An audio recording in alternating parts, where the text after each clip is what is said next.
So thank you so much for your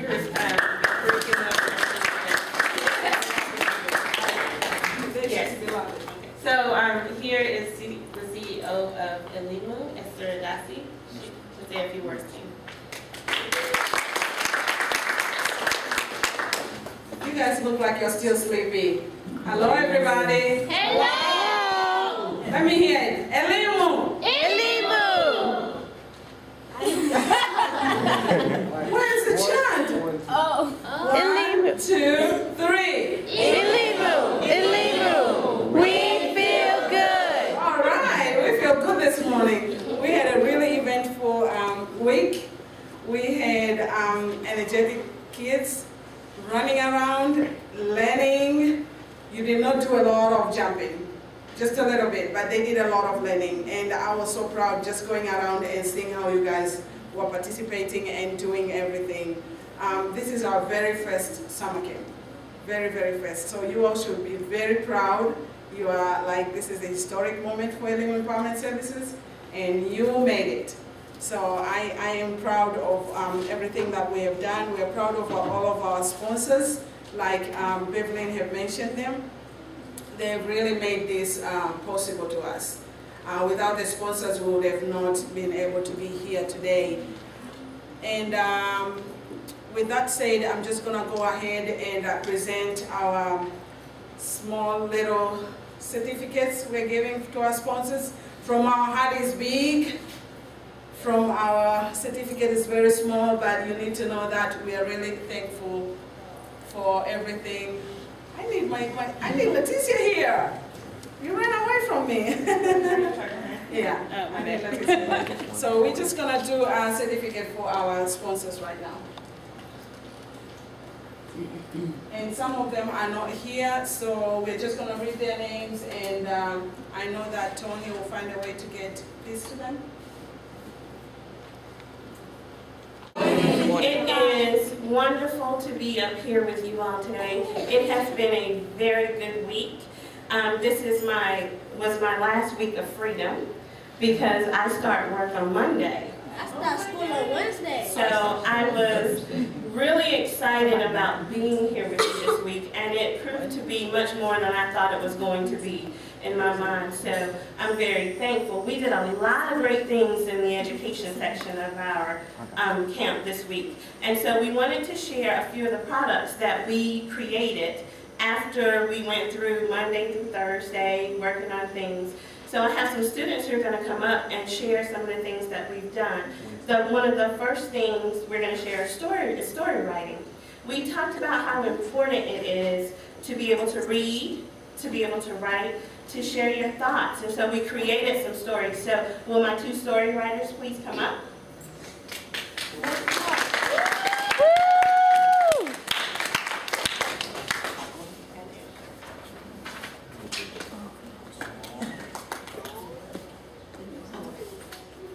Thank you. Hold on a minute. And here is your story. Now, when they were story writing, we talked about what a story has and all the elements of the story, and that when you are writing your story, everybody needs to not only hear it, but also be able to picture it in their minds. So as you listen to them read their story, see what actually is happening by picturing the story in your mind. You want to come up? Will you read yours first? One day, my mom and I went to the pool to swim. It was on a hot summer day, and I was excited to get there in the pool. But when we got to the pool, it was closed. I was sad, and my mom bought me some ice cream to cheer me up. Very good.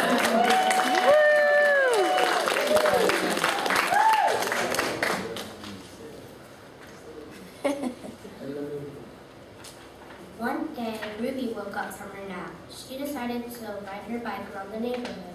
As she started down the street, a ghost floated out of her best friend's house and right by her. "Who are you?" she called out after the ghost. The ghost didn't reply. "That's odd," she thought, and she rode her bike faster. A zombie walked up to her neighbor's house and knocked on the door. She stopped and said, "Who are you?" The door opened and a fairy peeked out. Am I dreaming, she thought. Immediately she went home, but when her mom opened the door, she was a witch. She screamed. Happy Halloween, said Mom. Oh yeah, I forgot it's Halloween, said Ruby. The end. Very good. What we say in this pledge is something that you must be able to do. So the pledge for Elimu was created by them. So here is our pledge.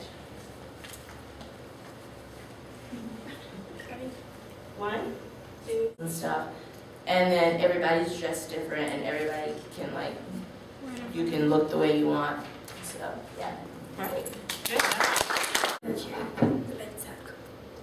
Someone is watching you, even when you don't know it. Don't allow any mistreatment to stop you from being what God wants you to be. When you do good, good will follow you. Thank you.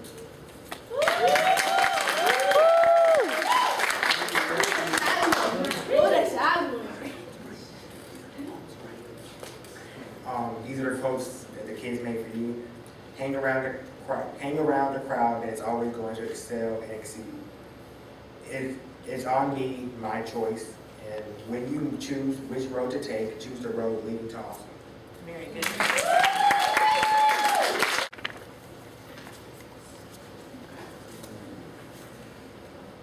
One second, just get the technology.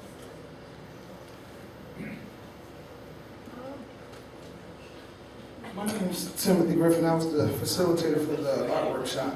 I got one question I want to ask the group. We used a particular word in our art classes that starts with a V. V-O-I-C-A. So when I say, what is art? I want us to yell, it's my voice, okay? Do everybody understand what I'm saying? Mm-hmm. What is art? It's my voice. What is art? It's my voice. What is art? It's my voice. You have a message. Share that message. For the art workshop, I didn't want to get into formalities of the technical side of art. I wanted the kids to really look deep and address, one, create what art is, but then use art as their message, as their voice, as their way to destroy stereotypes, as their way to demonstrate their culture. Use art as a communication tool. And this is, at the end, we did a video installation. Oh, but first, Lydia. Yes. I said it right this time. Lydia's going to share a poem.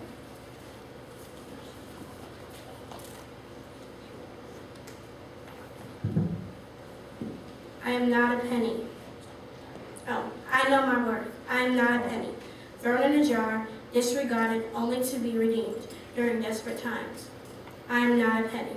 Stepped on, walked over, counted worthless, only to be picked up by the learned eye. I am not a penny, not to be used by the self-proclaimed value recorder as an instrument of humiliation, with a thump to the head of another. I am not a penny. I know my worth.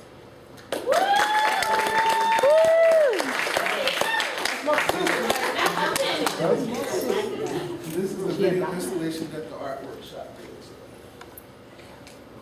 did. Man in the mirror, staring back at me. The look of despair in his face. The stare of defeat erupting from his eyes. Scars of sickness engraved in his face. Who are you to be great? All you do ends in a blunder. Again I ask, who are you to be great? With a rebellious cry, his opponent replies, who am I not to be great? I have climbed mountains, and yes, I have fell a few times, but nonetheless I have made it. Yes, I made it to the top. I've dined with praise, and I've been intimate with victory. I've experienced the sting of my zeal. My scars from life have healed. So now I ask you again, who am I not to be great? Okay, you have made your case. Wash your face, brush your teeth, and go. You have my permission to be great. Only you can give yourself permission to be great, and there's greatness in every one of you.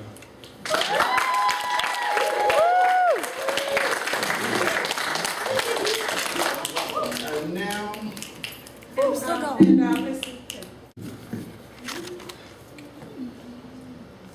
there now. After she does. Okay. Did she say she wanted to be up there or something? Well, good morning, everybody. Good morning. How is everyone? Good. sounded like What am I reading? Good morning, everybody. Good morning. Much better, much better. Just wanted to talk to you about a few things. The workshop that my group was doing, of course, was culture. And we dealt with a lot of items such as peace issues, diversity, stereotypes, prejudice, and we have 3 separate groups, elementary, middle, and high school. And each has their own way of interpreting what they think culture means to them. Just want to share a couple of things with you, of course. I am a Guilford College student here, and in a difference. From reading newspaper articles, listening to cultural music, and even meeting strangers. In order to open their once narrow lens to a broader vision, my hope is that they'll all go out into this great big world and share what they've learned.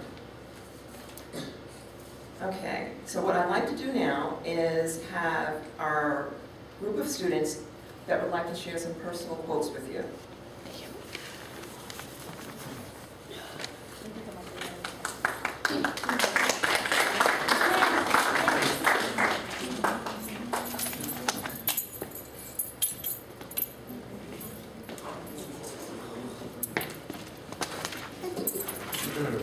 Hi, my name is Jason.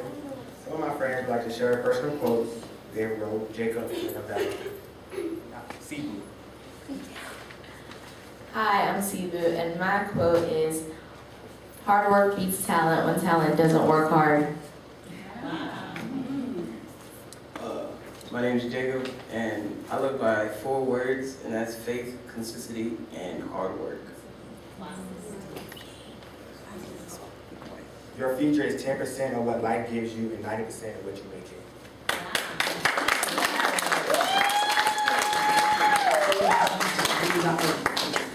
Okay. I'd like to call up our middle school in reference to 3 actors, Elsa, Lydia, and Marie.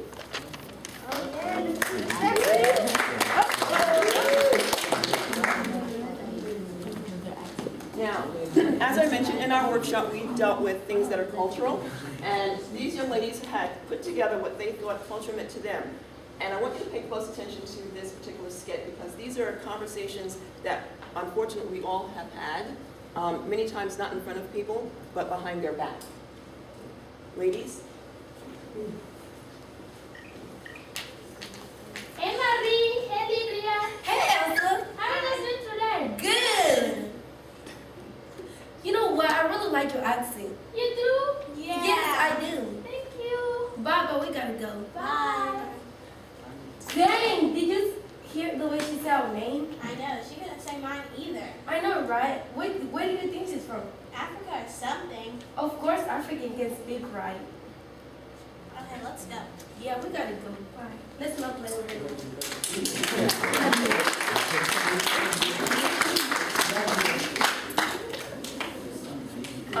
Due to technical difficulty, we also had a gentleman that was going, his name is Pascal. He was actually going to show you his athleticism. But his soccer ball in his practice got caught on the roof. Oh. So he is a very talented young man. Would you come up here, please? I know you won't be able to see it, but I would like for you to please meet Pascal and give him a round of applause. We'll get the ball up the roof. Jacob.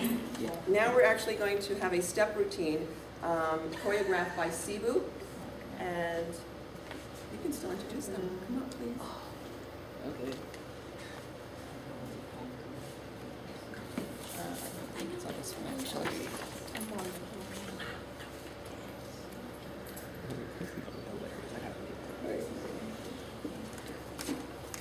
So now there's going to be a step routine choreographed by Cebu and Amela, performed by Lydia, Marie, and Elsa.